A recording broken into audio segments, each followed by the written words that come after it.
ഒരു gift hamper കൊടുക്കാൻ വേണ്ടി അങ്ങ് കൊല്ലം വരെ പോയൊരു ദിവസമായിരുന്നു ഇന്നത്തേത്. അശ്വിൻ ഞങ്ങളെ റെയിൽവേ സ്റ്റേഷനിൽ ഡ്രോപ്പ് ചെയ്തിട്ട് പോയി. ഇന്ന് ഞങ്ങൾ രണ്ടുപേരും മാത്രമായിട്ടാണ് കൊല്ലത്ത് പോയിട്ടുണ്ടായിരുന്നത്. ട്രെയിനിൽ വെച്ച് ഇവനെ കിട്ടിയതുകൊണ്ട് തന്നെ കൊല്ലം വരെ എത്തിയത് പോലും എങ്ങനെയാണെന്ന് ഞാൻ അറിഞ്ഞിട്ടുണ്ടായിരുന്നില്ല. അവന് ഞാൻ ഇങ്ങനെ ഹോട്ട് വീൽസ് കൊടുത്തപ്പോൾ അവൻ എന്താ ചെയ്യേണ്ടതെന്ന് പോലും അറിയുന്നില്ല. അവൻ കുറേ പ്രാവശ്യം എന്നെ ഇടിച്ചൊക്കെ നോക്കിയിട്ടാണ് സാധനം കയ്യിൽ നിന്ന് കിട്ടിക്കഴിഞ്ഞപ്പോഴത്തേക്കും ആള് ഭയങ്കരമായിട്ട് ഹാപ്പിയായി. അങ്ങനെ നമ്മൾ ആലപ്പുഴയിൽ നിന്ന് കൊല്ലം വരെ ഗിഫ്റ്റ് ഹാമ്പറൊക്കെ ഡെലിവറി ചെയ്ത് കഴിഞ്ഞപ്പോൾ തന്നെ നല്ല ക്ഷീണം ഉണ്ടായിരുന്നു. അവിടുന്ന് ഞങ്ങൾ നേരെ പോയത് ഇവന്മാരുടെ റെക്കമെൻഡേഷൻ കേട്ടുണ്ട് ഏതോ ഒരു മന്തി ഷോപ്പിലായിരുന്നു. ബട്ട് തിരക്കേടുണ്ടായിരുന്നില്ല, മന്തി അത്യാവശ്യം നല്ലതായിരുന്നു. കഴിഞ്ഞ പ്രാവശ്യം കൊല്ലത്ത് വന്നപ്പോഴും ഇവിടെ കയറാണ്ട് പോയതിൻ്റെ പരിഭവമാണ് മാറിയും തിരിഞ്ഞ് രണ്ടുപേരും പറഞ്ഞുകൊണ്ടിരിക്കുന്നത്. അങ്ങനെ ഇവർക്ക് ടാറ്റ ബൈബ് കൊടുത്ത് പുറത്തോട്ടിറങ്ങിയപ്പോൾ ദാണ്ട് നിൽക്കുന്നതാണ് നമ്മുടെ രണ്ട് സെലിബ്രിറ്റീസ്.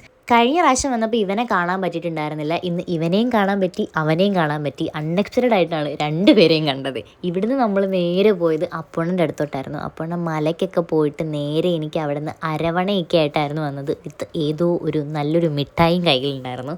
എനിക്ക് കൊല്ലത്ത് നേരത്തെ മുതലേ ഒരുപാട് ഫ്രണ്ട്സ് ഉള്ളതാണ്. എല്ലാവരെയും കാണാൻ പറ്റിയിട്ടുണ്ടായിരുന്നില്ല. കുറച്ച് പേരെയൊക്കെ കണ്ടിട്ട് ഞങ്ങൾ ഏതോ ഒരു ചായക്കടയിൽ ഇവർ കൊണ്ടുപോയി. ചെറിയൊരു കടയാണെങ്കിലും തരക്കേടില്ലാത്ത ചെറിയ ചെറിയ കടികളൊക്കെ കഴിച്ചിട്ടായിരുന്നു ഞങ്ങൾ അവിടെ നിന്ന് ഇറങ്ങിയിട്ടുണ്ടായിരുന്നത്. കോണ്ടന്റ് ക്രിയേഷനും ജോലിയും ലൈഫും എല്ലാം കൂടെ എങ്ങനെ കൊണ്ടുപോകുന്നു എന്ന് ചോദിക്കുന്നവർക്ക് വേണ്ടിയിട്ട് ഇതുപോലത്തെ ഡെയിലി വ്ളോഗ്സ് ഇനിയും നിങ്ങൾക്ക് പ്രതീക്ഷിക്കാം. അപ്പോൾ ഇന്നത്തെ വീഡിയോ ഇത്രയേ ഉള്ളൂ. Bye from Arya.